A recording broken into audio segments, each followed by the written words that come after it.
Imagine you're on watch when two low-flying fighters slash across the horizon toward a U.S. destroyer loaded with nearly 100 missiles. They are loud, fast, and reckless, old birds with sharp beaks, daring a ship that outweighs them by thousands of tons and can swat them from the sky in half a minute.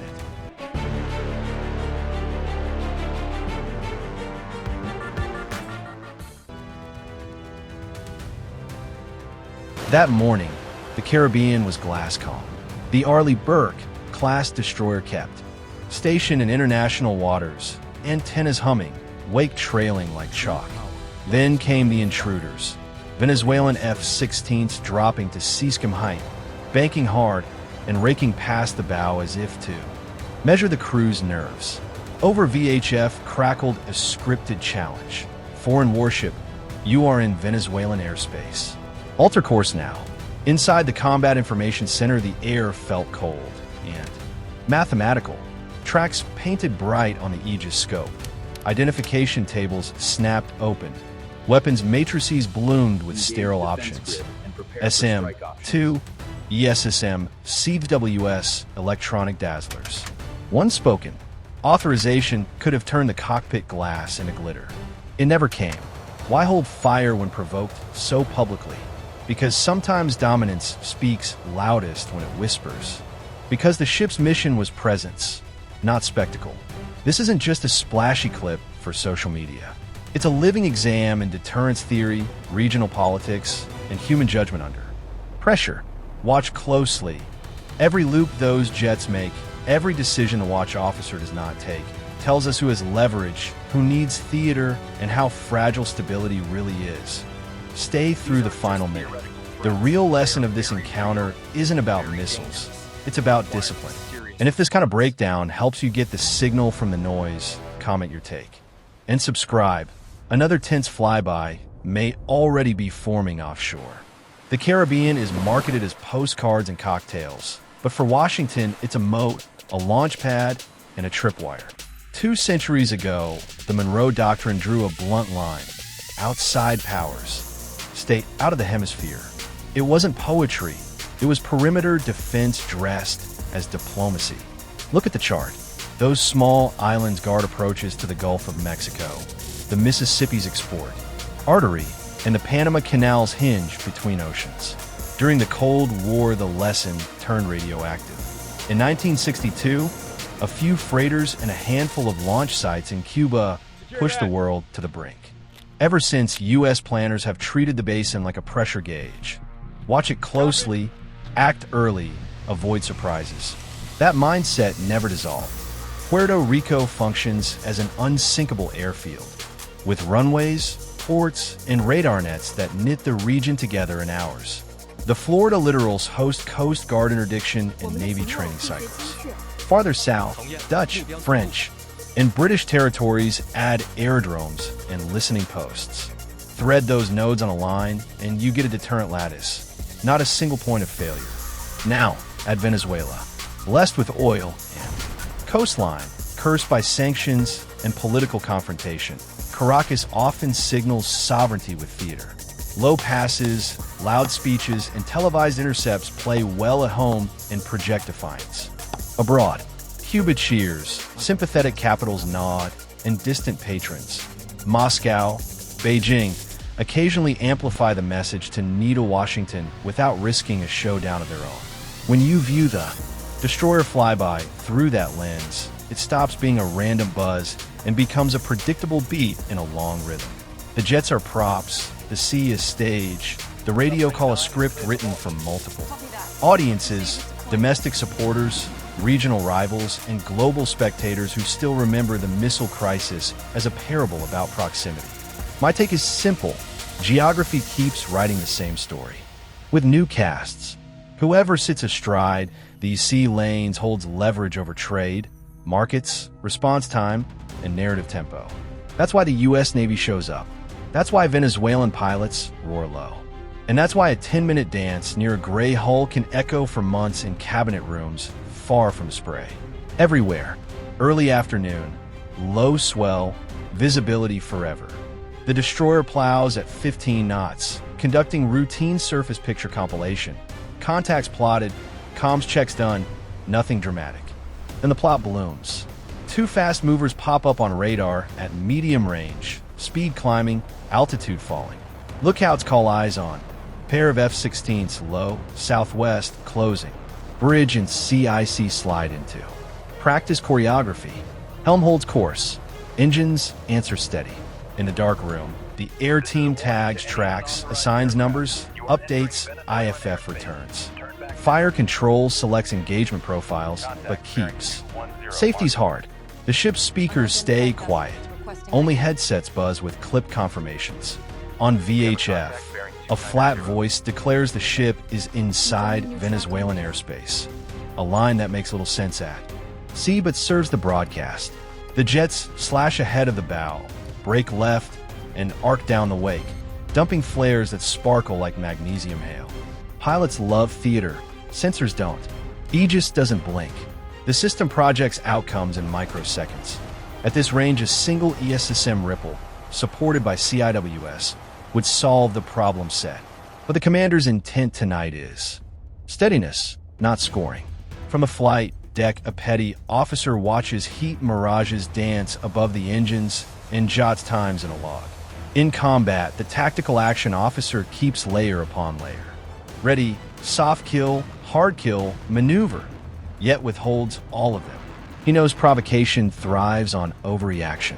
He also knows the ship's metal can do the talking anytime leadership chooses. Minutes stretch. The fighters make another pass, lower than before, then climb and fade into haze, their trail a torn ribbon in the sky. No whistles, no sirens, no triumphal radio quips, just the steady thrum of turbines and the hiss of air conditioning over circuit boards. That restraint is not apathy, it is messaging. It says, the geometry is ours, the timing is ours, and we will not let a camera crew dictate the rules of engagement.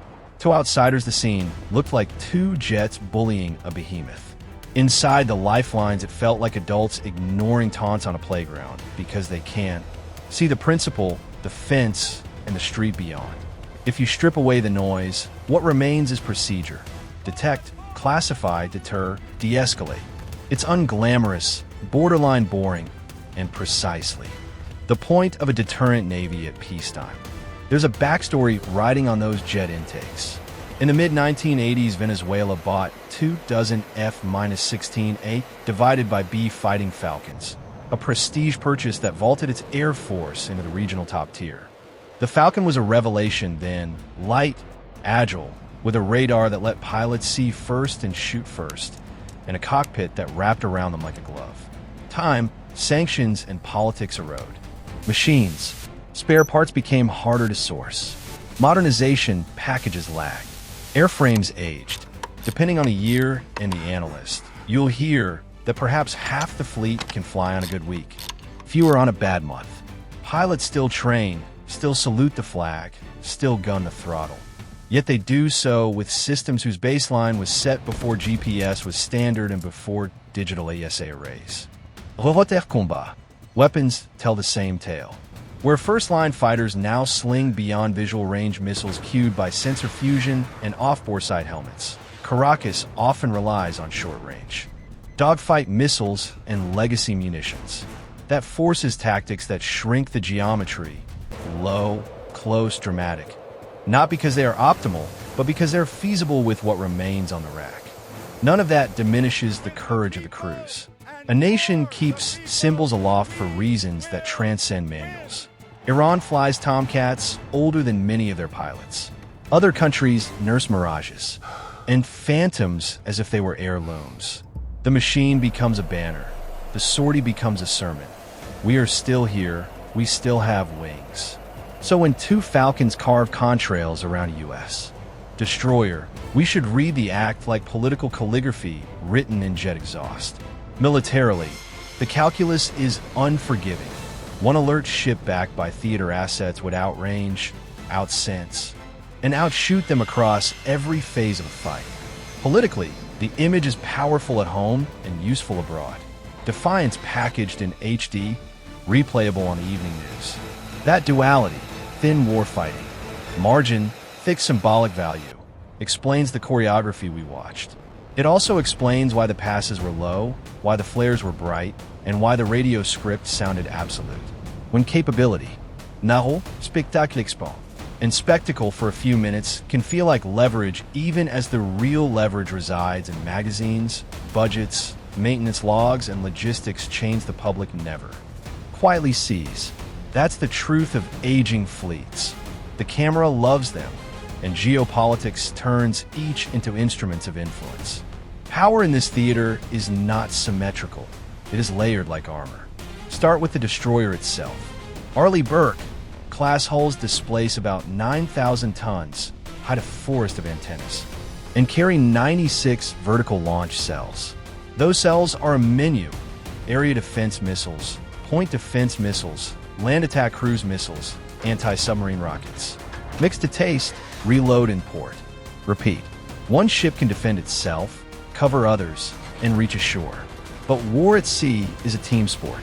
A second destroyer often cruises within mutual support range, sharing tracks and splitting duties, one biasing to air defense, the other to strike and anti-submarine warfare. Add a Ticonderoga-class cruiser like USS Lake Erie, with 122 cells and a pedigree in ballistic missile tests, and the shield grows deeper.